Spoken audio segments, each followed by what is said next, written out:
Light is a transverse wave. What do you mean by transverse? Which kind of wave it is? And we'll also learn about oscillations and propagation, two fancy words. But let's understand first what is a transverse wave. So what I will do, I will keep one rope here, one rope, and I will tie that with that hook. As of now, I have kept my hand here. I have not waved.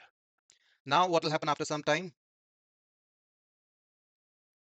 The wave I will create. So this was the equilibrium position, but my wave will go when I start waving. It will go up and down like that. Let's see, it has reached here till, and it still has to move.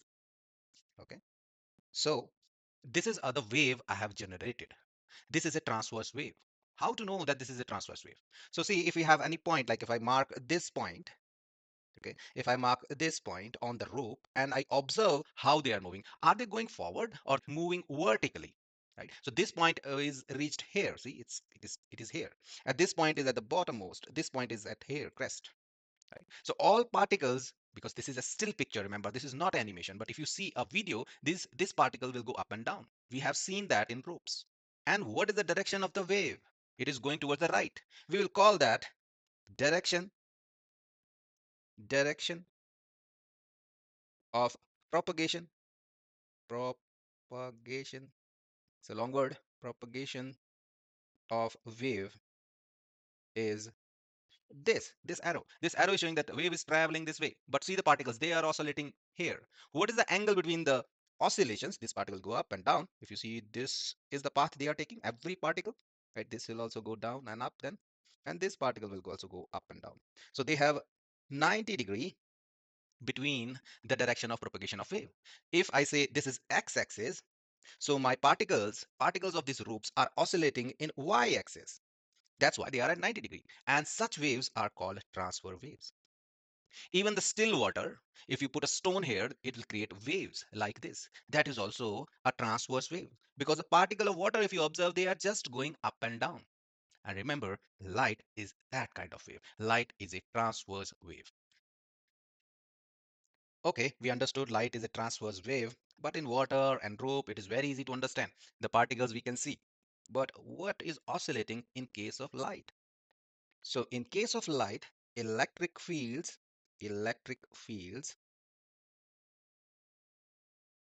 and magnetic fields, magnetic fields are oscillating. That's why we are not able to see as clear as we are able to see in case of rope, the particles. The water particles, they are moving up and down, but light, we can't see this because these are fields. These are invisible. Invisible. We cannot see it. Invisible they are, right? We cannot see them. But how to create a picture of that if we want to in our copy? But now we know that it is kind of a transverse nature. But how the electric field will be, how it will be with the magnetic field, what will be the relation? That we need to draw. So let's draw. So now if this is the line I will take as equilibrium position, and let's say our light wave is going this way, I'll be using these two lines and these two lines. Remember that. So first, let me draw electric field as we were drawing in the case of a rope. So because it is a transverse wave, the electric field will be oscillating perpendicular to this axis or direction of propagation. It is towards the right direction. So now let me try to make as good diagram as I can. So what I'm doing, I'm putting some points here which are equidistant so that my wave look pretty. So between these points, I will take a midpoint here. Between those points, I will take a point here. Between those 2 points, I will take them like this so that they can guide me when I'm doing just a rough sketching. So now let me draw the curves now. See, the dots help. And let me see if I'm able to draw them properly. Okay, so this is how, as we were seeing in the case of rope. So this is what I have drawn. This is electric field. Remember that. So I have drawn electric field. As you can see, it is a transverse wave because the light is going like that. And what I've shown here, the electric field is going up and down. Here we don't have any particles. It is a field which is going up and down. Okay. And to make it more beautiful, I will draw this straight lines like that so that I can show that they are perpendicular to the x-axis and our electric fields are in y-axis. No logic in that, just showing like that. So let me make good curves here. Okay, so like that. Okay, enough beautification. I hope you got the idea. So this is the electric field I have drawn. Now, the challenge is how the magnetic field is. It'll be on top of that? No. Electric field and magnetic field are also perpendicular to each other. Remember that. Electric field, I'm just writing shorthand, and magnetic field are also perpendicular to each other. Now, what I mean to say is the magnetic field be in the z-axis. Now I cannot draw that z-axis on my copy. So for this 3D effect, I'll be using this line and this line.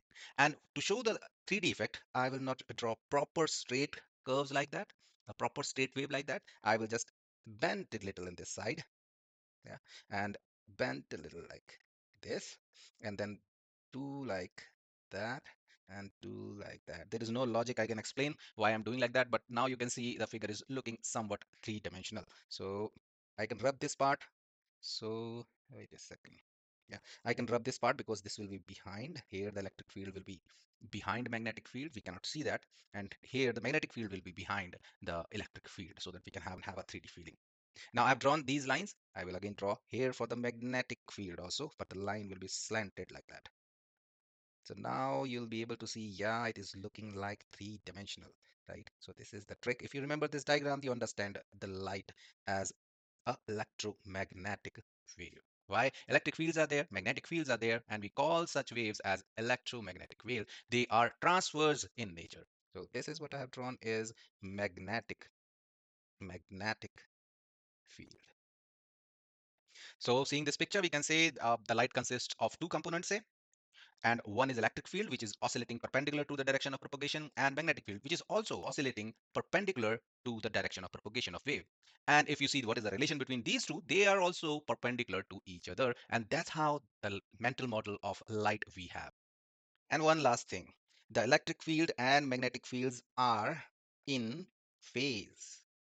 So if the electric field reaches the top, the crest, the magnetic field at the same time is at its crest. When magnetic field lines are reaching its a zero, the equilibrium position, the electric field is also zero. So there is no phase difference. They are having same phase, or we call it simply they are in phase. So you can look at everywhere, wherever the crest is here, the magnetic field is also have reached here.